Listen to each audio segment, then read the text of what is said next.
Trending Tamil news நேயர்களுக்கு வணக்கம். நான் மகிழன். நிர்மலா சீதாராமன் அவர்கள் கோவையில ஒரு பத்திரிகையாளர் சந்திப்பு நடத்தியிருக்காங்க. அதுல பல சரமாரி கேள்விகளை ஒருவர் கேள்வி கேட்டிருக்கிறாரு. அதாவது அதற்கு பதில் சொல்ல முடியாமல் நிர்மலா சீதாராமன் அவர்கள் திக்குமுக்காடி இருக்காங்க அப்படின்னு சொல்லலாம். அவர் என்ன கேட்டிருக்காரு? அவர் தமிழ்நாடு ஹோட்டல் அசோசியேஷனுடைய பிரசிடென்ட்டா இருக்கிறாரு. ஸ்டார் ஹோட்டல் தென்னிந்தியாவினுடைய வைஸ் பிரசிடென்ட்டா இருக்கிறார். அது மட்டும் இல்லாம நமக்கு தெரியும் கோவையில அன்னபூர்ணா ஹோட்டல் அண்ட் ஸ்வீட்ஸ் அதனுடைய நிறுவனர். அவர் எந்திரிச்சு பக்கத்துல வானதி ஸ்ரீராம் எல்லாரும் உட்கார்ந்திருக்காங்க. அவர் எனக்கு ஒரு மிகப்பெரிய பிரச்சனை இருக்கு. இந்த வானதி ஸ்ரீராம் அவங்க அடிக்கடி என் கடைக்கு சாப்பிட வராங்க. எங்க ரெகுலர் கஸ்டமரு. ஆனா அவங்க வரும்போதெல்லாம் பிரச்சனை பண்றாங்க. இந்த ஜிஎஸ்டி பத்தி கேள்வி எழுப்புறாங்க. அப்படின்ட்டு ஒரு சர்க்காஸ்டிக்கா கலாய்ச்சிட்டே அவர் நிர்மலா சீதாராமன் கிட்ட கேள்வி எழுப்புறாங்க. இங்க ஸ்வீட்டுக்கு 5% ஜிஎஸ்டி. ஆனால் காரத்துக்கு ஸ்நாக்ஸ் இருக்கு இல்லையா? ஸ்நாக்ஸ்க்கு 12% ஜிஎஸ்டி அப்படின்னு சொல்றாரு. பேக்கரி ப்ராடக்ட்ஸ்க்கு 28% ஜிஎஸ்டி. அவர் ஹோட்டல் வச்சிருக்காரு. ஸ்வீட் கடையும் வச்சிருக்காரு. ஸ்வீட் கடைன்னா ஸ்வீட்ஸ் விப்பாங்க, காரமும் விப்பாங்க. ஸ்வீட்ஸ் அண்ட் ஸ்நாக்ஸ் வைப்பாங்க. அப்புறம் கேக்கு இந்த மாதிரி பன்னு, ஜாமு, பிரெட்டு அந்த மாதிரி விஷயங்களும் வைக்கிறாரு. அப்போ ஒரே கடையில இந்த 3 விஷயங்கள் இருக்கு. அப்ப அத அவர் ரொம்ப வெவ்வேறு விதமான இந்த ஜிஎஸ்டி வரி விதிப்பு எங்களுக்கு பெரிய சிக்கலாக இருக்கு அப்படின்னு சொல்றாரு. இவங்க சாப்பிடுறாங்க. வானதி ஸ்ரீராம் எங்க ஹோட்டல்ல சாப்பிடுறாங்க. சாப்பிட்டு முடிச்சுட்டு ஸ்வீட் சாப்பிடணும்னு ஜிலேபி கேட்குறாங்க. இப்ப சாப்பாட்டுக்கு ஒரு வகையான ஜிஎஸ்டி. ஜிலேபி ஸ்வீட்ஸுக்கு 5% ஜிஎஸ்டி. அதுக்கப்புறம் காஃபி கேட்குறாங்க. காஃபி கேட்கும்போது காஃபியோடு சேர்ந்து சாப்பிடுறதுக்கு ஸ்நாக்ஸ் கேட்குறாங்க. காரம் கேட்குறாங்க. காரத்துக்கு 12% ஜிஎஸ்டி.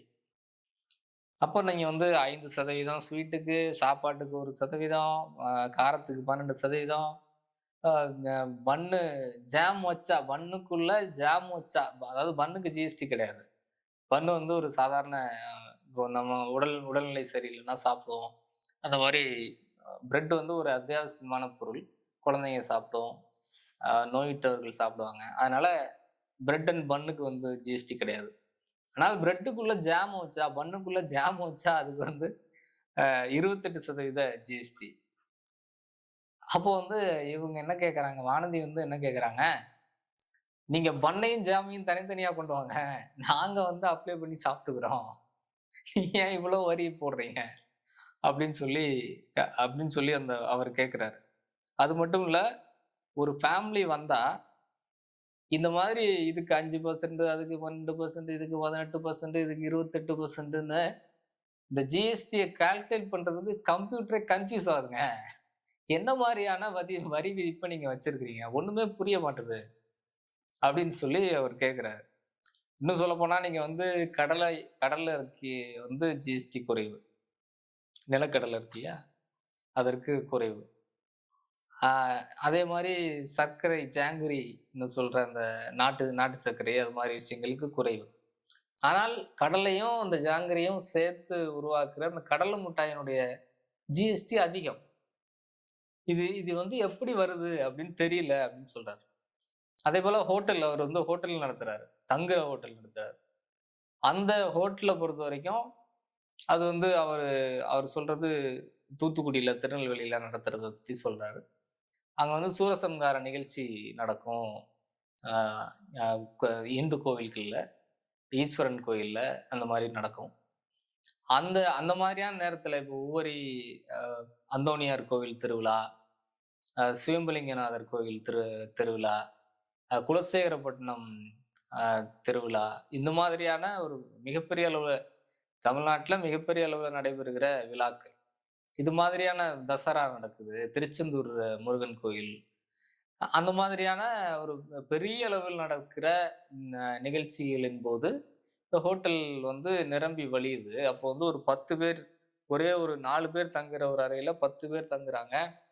அதற்கு வந்து நாங்க அந்த சீசன்ல ஒரு ஒரு 10 நாள்ல நாங்க வந்து ஒரு ரூ. 7,500 ஹோட்டல் அந்த அறைக்கு வந்து சார்ஜ் பண்றோம். அது வந்து 1 நாளோ, 2 நாளோ சார்ஜ் பண்றோம்.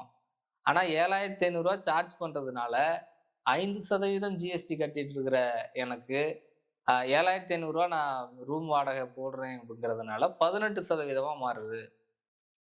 அந்த 10 நாளைக்கோ இல்ல அந்த 1 மாதத்துக்கோ இல்ல. அதான் பிரச்சனை. ஒரு முறை நான் வந்து ரூ. 7,500 சார்ஜ் பண்ணிட்டேன்னா, அது வந்து ஒரு 5 ஸ்டார் ஹோட்டல் ரேஞ்சுக்கு எங்களுடைய ஜிஎஸ்டி 28%, 18%ன்னு அதிகரிச்சிருது. இப்போ மற்ற காலங்கள்ல இது ஒரு மிகப்பெரிய பாதிப்பா இருக்கு. வருடத்துல 10 நாளோ, 20 நாளோ தான் எங்களால ரூ. 7,500 சார்ஜ் பண்ண முடியும். மத்த நாட்கள்ல அது வெறும் ரூ. 2,000, ரூ. 1,500 தான் அந்த ரூமோட விலை. நாங்க ஒண்ணும் 5 ஸ்டார் ஹோட்டல் நடத்தல. சாதாரண ஹோட்டல் தான் நடத்துறோம். ஆனா 5 ஸ்டார் ஹோட்டலுக்கு போடுற அளவுக்கு அதனுடைய ஜிஎஸ்டி வந்து அதிகமா இருக்கு. அப்படின்னு அவரு சொல்றாரு. இதற்கு அவங்களால பதில் சொல்ல முடியல. இப்படி ஒவ்வொரு முறையும் வானதி ஸ்ரீராம் வந்து எங்க ஹோட்டலுக்கு வந்து சாப்பிடும்போதெல்லாம் என்கிட்ட பிரச்சனை பண்றாங்க. ஏன் இந்த மாரி ஸ்லாட் வச்சிருக்கீங்கன்னு பிரச்சனை பண்றாங்க. நீங்க கொஞ்சம் பார்த்து தீர்த்து வைங்க. அப்படின்னு ஜிஎஸ்டியினுடைய அரசியலை போட்டு உடைச்சிருக்காரு கோயம்புத்தூர்ல அந்த பிரஸ் மீட்ல.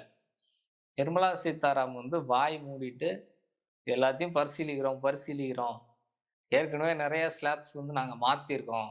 இப்பவும் நாங்க மாத்துறோம். உங்களுடைய கருத்துக்கள் எல்லாம் கேட்டுக்கிறோம். அப்படின்னு சொல்றாங்க. அப்போ வந்து இந்த நேரத்துல தான் நம்ம என்ன பார்க்க வேண்டியது இருக்குன்னா, இந்த ஜிஎஸ்டி போன்ற பிஜேபி கொண்டு வந்திருக்கிற இந்த நாசகார திட்டங்கள் ஒரு எளிய மக்களை எவ்வளவு தூரம் பாதிச்சிருக்கு அப்படிங்கிறத பாருங்க. அவர் வந்து வானதி ஸ்ரீராமன் ஒரு எக்ஸாம்பிளா சொல்றாரு. ஆனால் அங்க சாப்பிட வருகிற பல மக்கள் வந்து இதனால் பாதிக்கப்படுறாங்க. பாதிக்கப்பட்டதுனால தான் வந்து அத பார்த்ததுனால தான் அந்த கடை உரிமையாளர் இன்னைக்கு வந்து சொல்லியிருக்காரு. இன்னைக்கு சாதாரண சாதாரண அத்தியாவசியம் நாம் பயன்படுத்துகிற பொருளினுடைய விலை வந்து எக்கச்சக்கமாக அதிகரிச்சிருக்கு. அதுவும் ஜிஎஸ்டிங்கிற பேர்ல அவங்களுடைய வரி அந்த மாநில அரசுக்கு ஒரு பங்கு, மத்திய அரசுக்கு ஒரு பங்குன்னு அவங்க போடுகிற இந்த வரியினால மட்டும் இந்த விலைவாசி மிக கடுமையாக அதிகரிச்சிருக்கு. அதுதான் வந்து இந்த 10 ஆண்டு கால ஆட்சியில் பிஜேபி செய்திருக்கிற சாதனை. இதற்கு வந்து எ இதற்கு எந்த பதிலும் வந்து அவங்ககிட்ட இல்ல. இன்னும் சொல்லப்போனா சுப்பிரமணிய சாமி அவர்கள் இவங்களுக்கு பொருளாதாரம் பற்றி எந்த அறிவும் கிடையாது அப்படின்னு சொல்லி குற்றம் சாட்டுறார். பொருளாதாரத் துறையில மட்டுமல்ல, எல்லா துறைகளிலும் பிஜேபி வந்து எந்த அறிவும் இல்லாமல் செயல்பட்டுக் கொண்டிருக்கிறது. அவங்களுடைய ஒரே குறிக்கோள் ஆட்சியில் தொடர்ந்து நீடிக்கணும். இந்துத்துவ அஜெண்டாவை செயல்படுத்தணும். ஆ இந்த உயர் சாதி வகுப்பினர், பார்ப்பனர்கள் மற்ற உயர் சாதி வகுப்பினருக்கு ஆதரவான எல்லா விஷயங்களும் நடைமுறைப்படுத்தணும். இத ஒரு இந்துத்துவ இந்தியாவாக இதனை மாற்றணும் அப்படிங்கிறது மட்டும் தான் அவங்களுடைய குறிக்கோளா இருக்கு. மற்றபடி மக்களுடைய நலன்களை அவங்க எப்போதும் கருத்தில் எடுத்துக்கொள்வதில்லை. இந்த நிலைமையில தான் வந்து ஆட்சி போய்க்கிட்டு இருக்கு.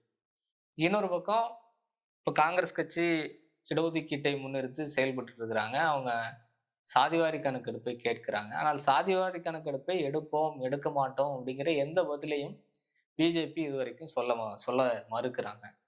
இடஒதுக்கீட்டை முறையாக நடைமுறைப்படுத்த வேண்டும். அது எல்லா மக்களுக்கும் போய் சேர வேண்டும். அதனால் இந்த சமத்துவமான சமூகம் உருவாக வேண்டும் என்கிற ஒரு எண்ணமே பிஜேபி கிட்ட இல்ல. அவர்கள் வந்து இடபிள்யூஎஸ் என்று ஒன்றை வந்து கொண்டு வராங்க. இடஒதுக்கீட்டை காலி செய்வதற்கான வேலையை செய்றாங்க.